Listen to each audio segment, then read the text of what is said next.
Hello and welcome to today's episode. Today we're going to go through 5 easy and very simple steps in order to hit the golf ball further the next time you're on the golf course. And who doesn't want to do that? Welcome to the Golf for Beginners podcast, your essential guide to mastering golf fundamentals.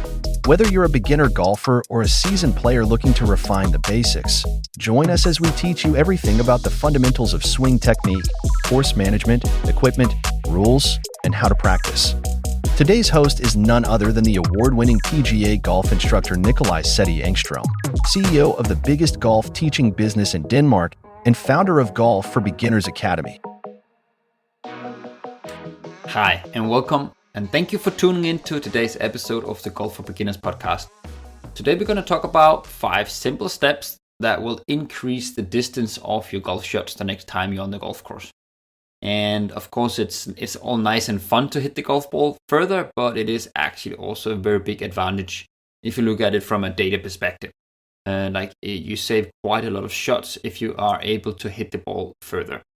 And that's why it's a very important thing. You will also see the best players in the world, they actually spend quite a lot of time and energy in order to develop their skills so they can hit the golf ball further. Of course, Bryson DeChambeau is one of the best examples. He spent 1-2 years of his life like purely figuring out how he could hit the golf ball further, because he could see in the data that would give him a massive advantage compared to his competitors. So it's a good thing for the pros. It's also good things for the beginner golfer to be able to hit the golf ball a longer distance. And today that is exactly what I'm going to teach you. My name is Nikolaj Sæthe Engström, and I'm going to be your golf coach today. And I have generated a little bit of a list with the 5 steps that I think most beginners would benefit from doing if they want to hit the golf ball a further distance. And we are mainly going to talk about the driver today. Like most of these things also apply for regular irons, but we're going to talk from a driver perspective today. And if we just jump into the list that I wrote here. So step 1 on my list on how to hit the golf ball further with the driver is going to be, we need to optimize your stance for actually generating power. And what do I mean by that? Well, first of all, we're hitting the driver. We want the ball, if you're a right-handed player, you want the ball outside your left foot. That's going to make it easier to hit up on the golf ball. And it's very important to hit up on the golf ball when we're hitting a driver. That's going to lower the spin rate on the golf ball, but it's still going to give it some height. And then we will see a longer flight. So put the ball up outside your left foot in your stance if you're a right-handed player. Make your stance a little bit wider than you would with a 7-iron, because the driver, it's a long club. We're going to generate a lot of speed, so we need a bit of a better foundation. And then we want to tilt your upper body a tiny bit to the right. And I actually really like to push my hips a few centimeters to the left, and then I tilt my upper body a few centimeters to the right. That's going to generate a tilt in your upper body, which again is going to make it easier for you to hit up on the golf ball.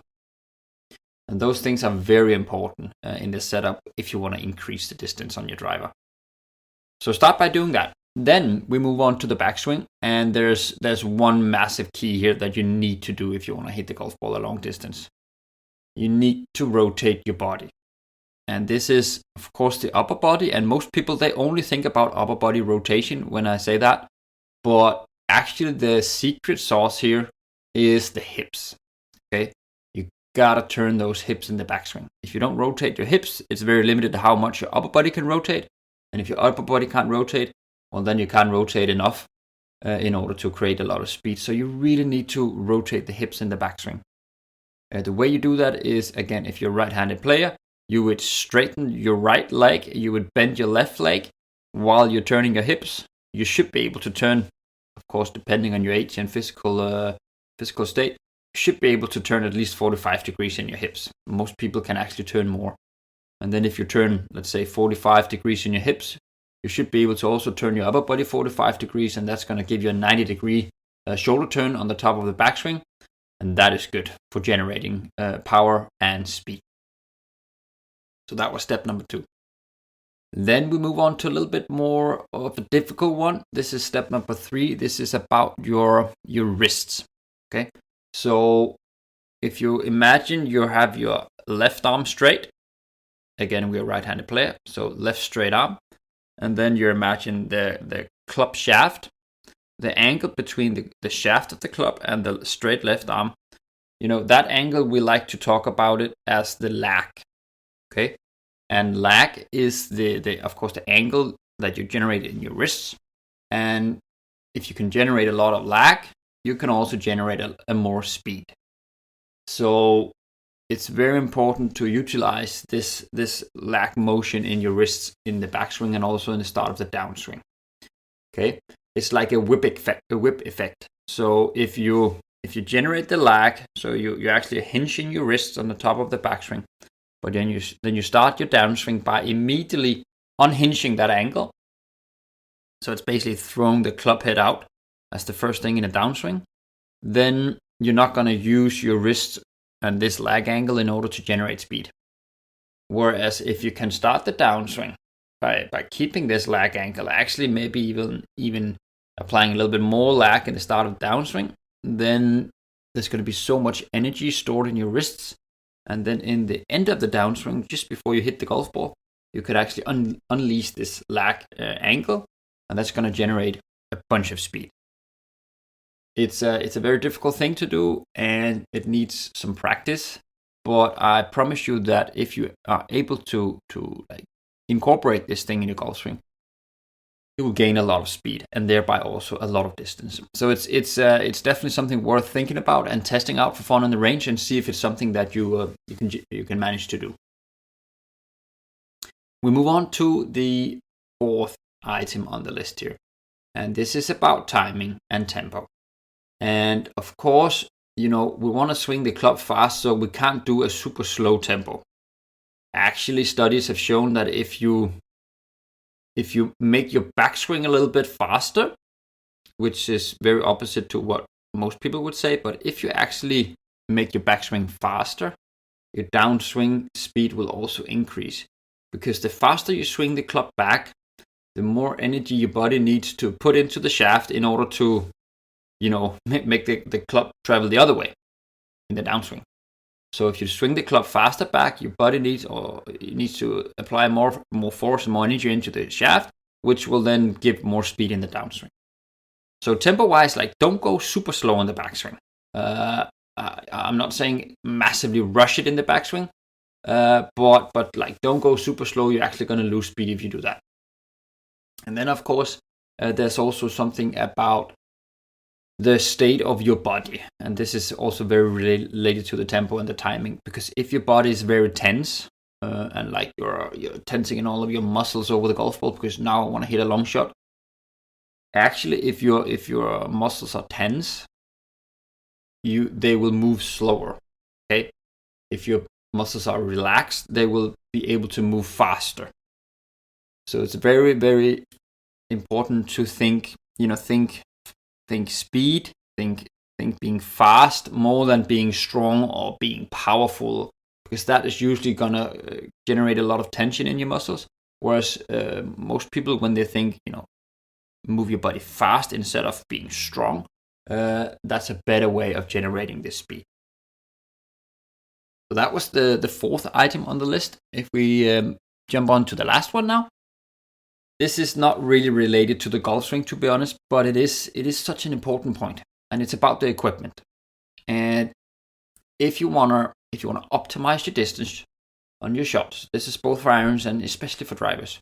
You need, let's say it's just a driver example now. You need a driver that actually fits you. It is so important. This is both related to the shaft, the length of the shaft, the flex of the shaft, the weight of the shaft. So important. The kick points, all of these things. And also the club head, and especially the loft of the club head. So how many degrees you actually have on the head. Because if those things are not really matched to your swing, you can easily lose 20, 30 meters or yards or whatever measurement you're using. It is so important that you have the right club. And usually you'll need to go to someone that can help you, a professional golf fitter in your area. And it's very beneficial to do that if you want to increase the distance. So of course, not really something you can change in your swing, but I need to mention it because it is really, really important when we're talking about distance. And that was the list of the 5 things you need to do in order to hit the golf ball further. optimize your stance. You need to rotate in your backswing. You need to play around with the lag angle in the downswing.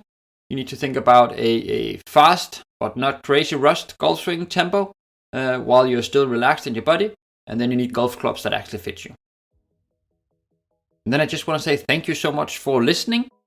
And before we end this episode, I would like to ask you a big favor. If you can hit the like or the subscribe button for this podcast episode, that would make a massive difference for me, because that is gonna make it easier for me to send out more of these episodes in the future, and I would absolutely enjoy and love to do that. So please hit the subscribe button. That would mean a world to me. Otherwise, just want to say thank you so much for listening in, and I hope that you will listen along in the next episode. Thank you for tuning in to another insightful episode of the Golf for Beginners podcast. We hope you found valuable tips and inspiration to enhance your golf journey. Remember, whether you're a novice or a seasoned player, there's always room for improvement. For more in-depth resources, tutorials, and a supportive community, head over to our website at golfforbeginners.academy. There, you'll find a wealth of information to elevate your game. Don't forget to subscribe, leave a review, and share this podcast with your fellow golf enthusiasts. Until next time, keep practicing, keep learning, and enjoy this lovely game.